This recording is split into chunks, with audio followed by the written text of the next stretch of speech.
ఈ కేసు తప్పుడు కేసని, ఇది అన్యాయంగా చేసిన కేసని, ఇది రాజకీయ ఉద్దేశం చేసిన కేసని కోర్టు తీర్పు ఇచ్చిందో ఇది మోడీకి చెప్పబట్టి లాంటిది. మోడీ తన తప్పు తెలుసుకోవాల్సిన అవసరం ఉన్నది. రాష్ట్ర ప్రజలకి, దేశ ప్రజలకి క్షమాపణ చెప్పాలి. గాంధీ కుటుంబానికి 10 ఏళ్లుగా ఇబ్బంది పెట్టినందుకు గాంధీ కుటుంబానికి కూడా క్షమాపణ చెప్పాల్సిన అవసరం ఉన్నది.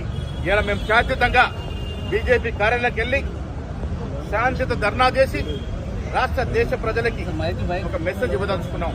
మోడీ గారు చేస్తున్నటువంటి ఫ్యాసిస్ట్ విధానాల వల్ల ఈడీని, సిబిఐని తన దేవు సంస్థలుగా వాడుకొని రాజకీయ కక్షతో ఇతర పార్టీలు వాడుతూ ఉన్నారు.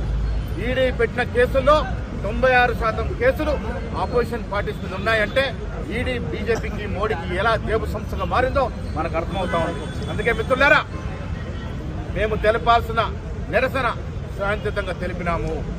మేము ఇవ్వాల్సిన సమాచారం, ఇవ్వాల్సిన మెసేజ్ రాష్ట్ర ప్రజలకి, దేశ ప్రజలకి శాంతియుత మార్గంలో ఇచ్చినాము. బీజేపీ ఆఫీస్ పోవాలనుకున్నాం, పోలీసు వాళ్ళు అలౌ చేయలేదు. ఇక్కడే కూర్చొని శాంతియుతంగా మేము ధర్నా చేసి మేము చెప్పదలుచుకున్న విషయాలన్నీ కూడా నీ ద్వారా రాష్ట్ర ప్రజలకి, దేశ ప్రజలకు చెప్పదలుచుకున్నాం. ఇలా దేశ ప్రజలు రాహుల్ గాంధీ కుటుంబంతో మమైక్యమే ఉన్నారు, బాసటగా ఉన్నారు. ఇలాంటి ఈడీలు, సిబిఐలు గాంధీ కుటుంబాన్ని ఏమీ చేయలేవు. రాజకీయ ఎదుర్కొనే సత్తా లేక అధికార దుర్వినియోగం పాల్పడుతున్న మోడీని వచ్చే ఎన్నికల్లో గద్దెదించడం ఖాయం. ప్రజాస్వామ్యబద్ధంగా కాంగ్రెస్ పార్టీ గెలవడం ఖాయం. ధన్యవాదాలు.